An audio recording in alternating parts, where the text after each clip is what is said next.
A little before shot. So I got something for my after.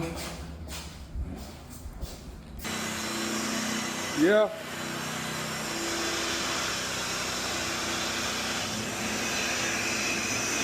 You always want to keep your grinder moving. Whether you're going backwards or forward. And you're always watching to see how good it cuts. Got different type of concrete, soft concrete, hard concrete. You should have a diamond on your grinder based on the type of concrete you got. Right now, I seem to be getting a good cut because I can tell by how much gray is left on top. I keep my hose between my legs. That way I can kick it. I don't gotta have nobody helping me.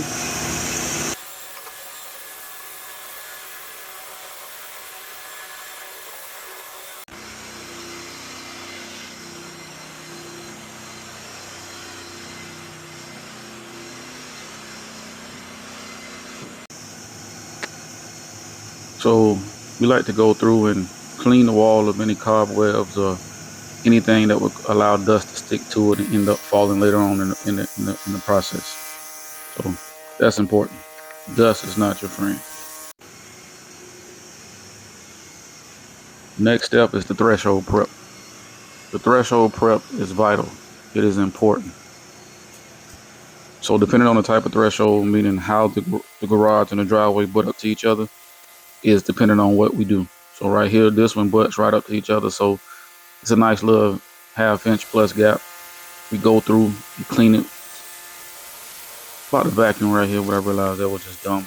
Soaked up a lot of dust, so decided to sweep. So we go through, get it nice and clean, get as much of the big dust out of the dirt as we can, and then we go through and fine tune it because we like to go with Gorilla Tape, and we tape up to the garage facing side, probably about a 1/2 inch down, about a 1/2 inch on top, inch down, inch on top. I'll show that here in a second. So get a nice, clean surface to where the tape can stick to it.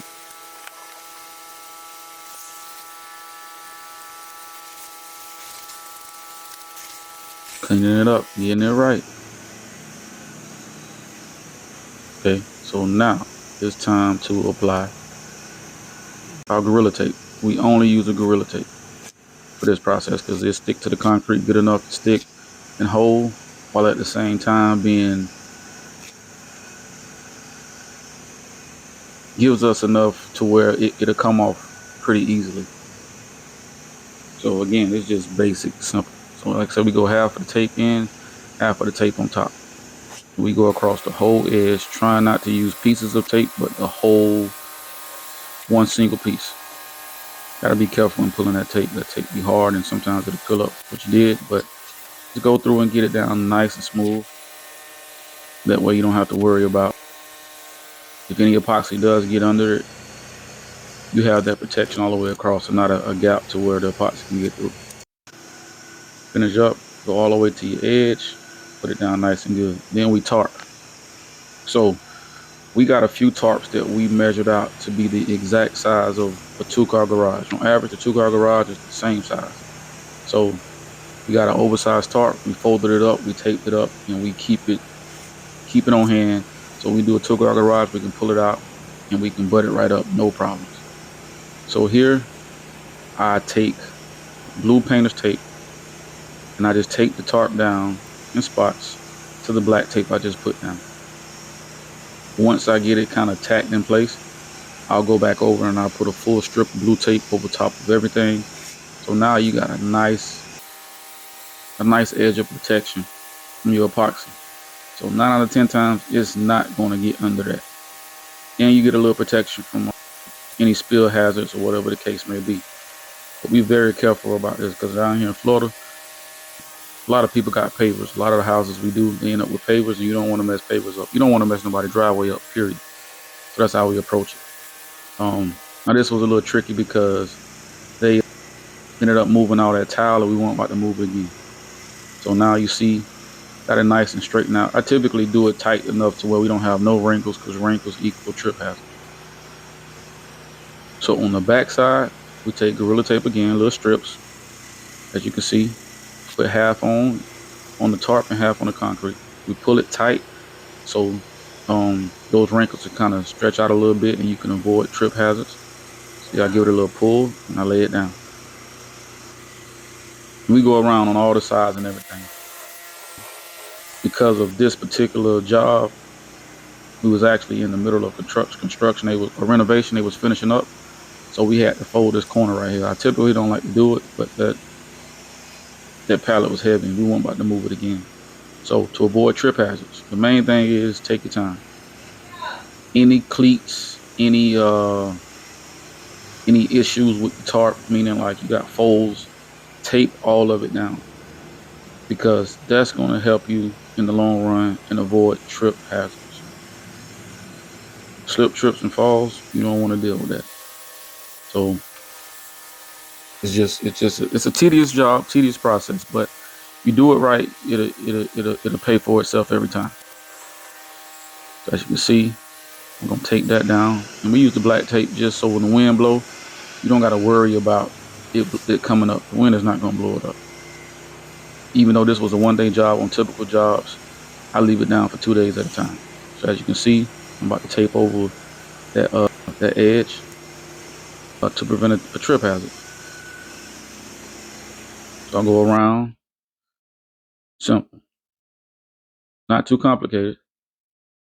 I'm gonna go around, we're gonna tape it out, and I lost a lot of footage here. A lot of footage. But anyway, so now we done got everything down and we flaking. This is my style of flake. See, I'm throwing up against the back wall. That's my first pass. Now, I'm just trying to get up against that back wall. And as I go back across, I'm coming out of probably 1 foot to 2 feet. So now I'm covering what I didn't get on the first pass. And I literally go across the whole floor like that. I've been doing it enough to where when I do it, I kind of see what I'm getting and where I'm getting coverage at. And it just makes life, for me, I just know I'm covering every single square inch of the floor, because I'm not up against the wall right now. Like I said, I'm about 2 feet off the wall, and I know my line is hitting about that 2 feet off the wall. So as I come around, you'll begin to see what I'm talking about. And I know I'm getting the coverage I want.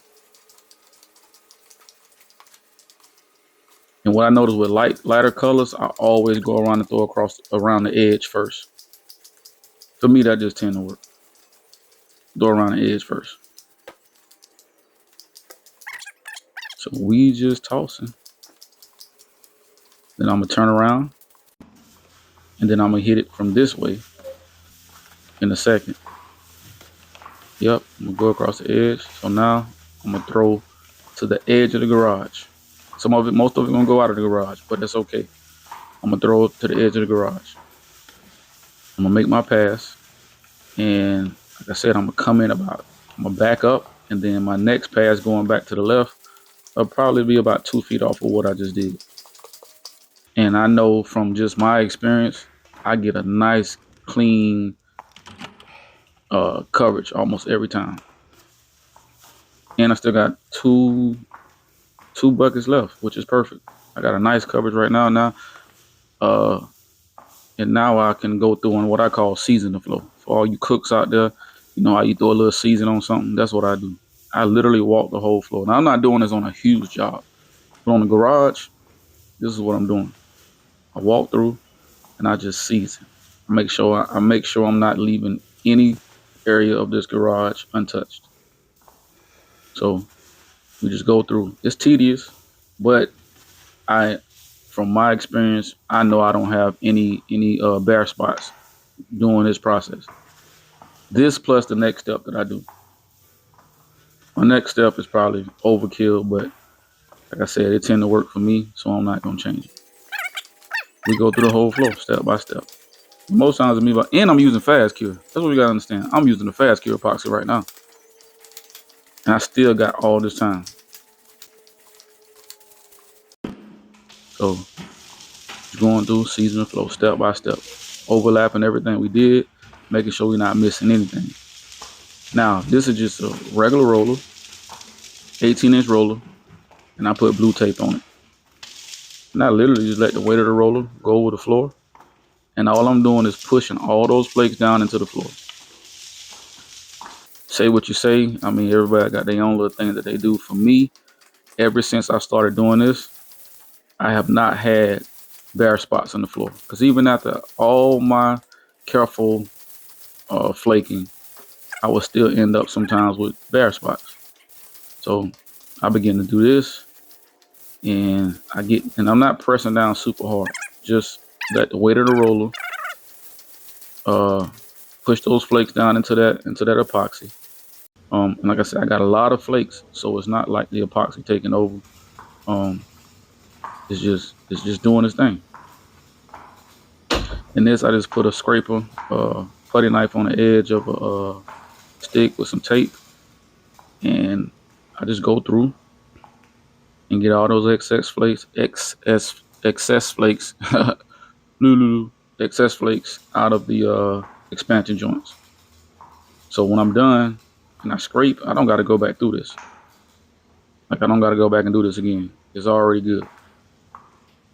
I don't know if you guys do that or not, but if not, there's a little trick for you. A little something my grandma taught me. So yeah, we go through and do the whole floor like this. And gonna come out, it's gonna be nice and clean. And here's right before we put the poly down. Like I said, I lost a lot of footage. I don't even know how I lost all that footage. So here's the final. I got it cleaned up. I had footage of showing how I take the tape off and the tarp down and all that stuff. But here we go. And you already know what to do. Go to the 2. If you need us, holler at us. We got you. Covering Brevard County, Orange County, Central Florida, and everywhere in between. Yes, sir. And that's it.